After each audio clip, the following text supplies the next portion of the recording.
एक एस्ट्रॉयड धरती के करीब आया लेकिन धरती से नहीं टकराया, नॉर्मल बात। एक एस्ट्रॉयड धरती के इतने करीब आया कि चांद में बदल गया, एबनॉर्मल बात।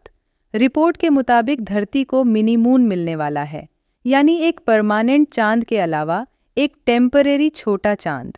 क्या है ये छोटा चांद, जानेंगे इस वीडियो में।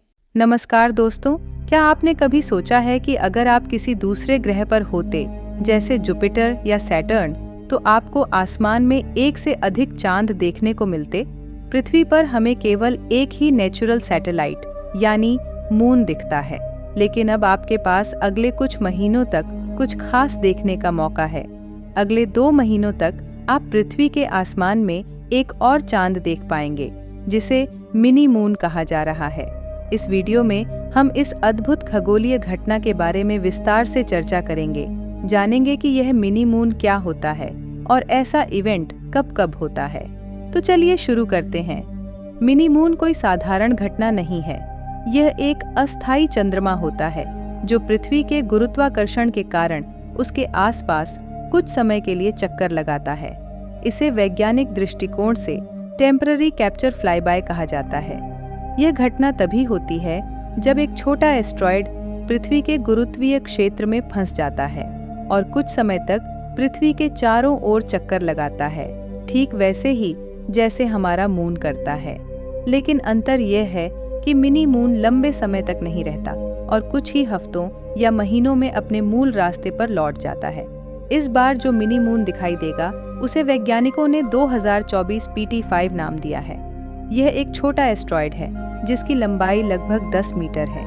यह मिनी मून 29 सितंबर से 25 नवंबर 2024 तक पृथ्वी के चारों ओर चक्कर लगाएगा, यानी करीब 50 दिनों तक।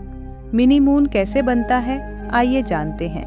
यह मिनी मून एक एस्ट्रॉयड है जो पृथ्वी के गुरुत्वाकर्षण क्षेत्र में कैप्चर हो जाता है। जब सौर मंडल का निर्माण हुआ था, तब हमारे पृथ्वी के जैसे ही कुछ छोटे खगोलीय पिंड भी बने, जिन्हें एस्ट्रॉयड कहा जाता है। एस्ट्रॉयड सौर मंडल में सूर्य के चारों ओर घूमते हैं और कभी-कभी पृथ्वी के बहुत करीब से गुजरते हैं। जब कोई एस्ट्रॉयड पृथ्वी के बहुत पास आता है तो उसकी गति कम हो जाती है और वह पृथ्वी के गुरुत्वीय क्षेत्र में कैद हो जाता है। यही प्रक्रिया इस मिनी मून के साथ हो रही है।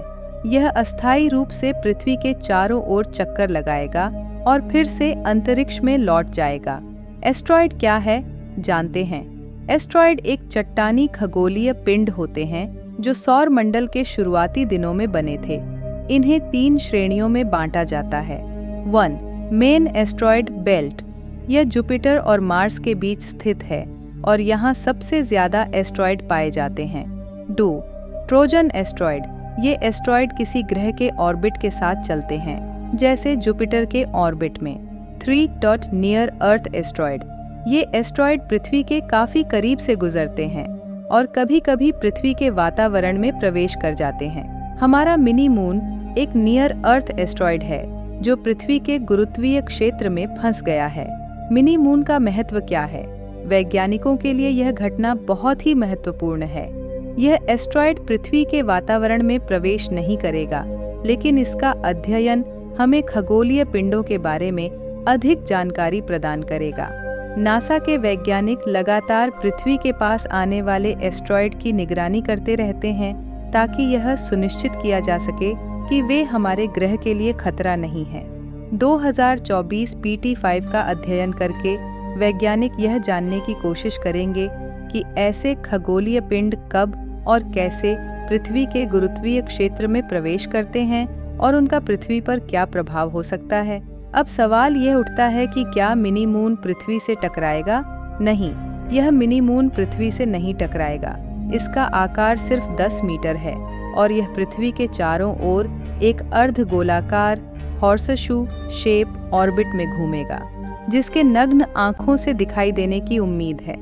अब आप हमारे साथ बने रहें, क्योंकि हम इस बारे में गहराई से जानेंगे कि इस एस्ट्रॉयड की खोज कैसे हुई।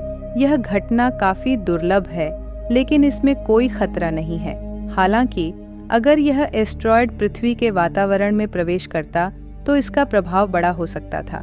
इस मिनी मून का नाम 2024 PT5 रखा गया है।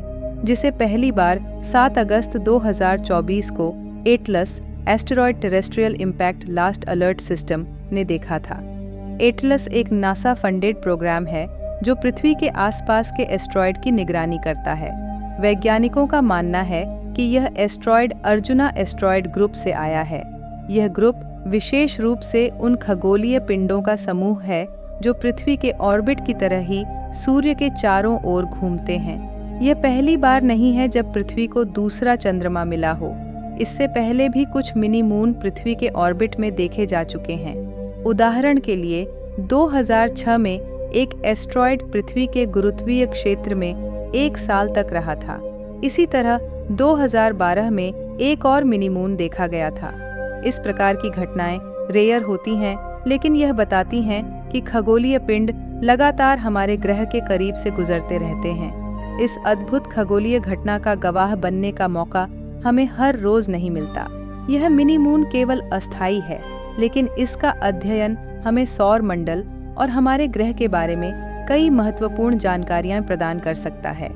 29 सितंबर से 25 नवंबर 2024 तक आसमान में इस अद्वितीय दृश्य का आनंद लेना न भूलें। यह घटना न केवल वैज्ञानिक दृष्टिकोण से महत्वपूर्ण है, बल्कि हमें अंतरिक्ष की असीमित दुनिया के बारे में सोचने पर भी मजबूर करती है। क्या आप जानते हैं, भारत के चंद्रयान मिशन के तहत हमारे मून का सबसे ऊंचा बिंदु कौन सा है? इसका उत्तर आप कमेंट बॉक्स में जरूर लिखें। ये जानना कि हमारे पास थोड़ी देर के लिए एक और चांद होगा, अपने आप में ही एक रोमांचक अनुभव है ना? अगर आपको यह वीडियो पसंद आया हो तो लाइक करें, चैनल को सब्सक्राइब करें और अपने दोस्तों के साथ साझा करें। मिलते हैं अगले वीडियो में, तब तक के लिए धन्यवाद।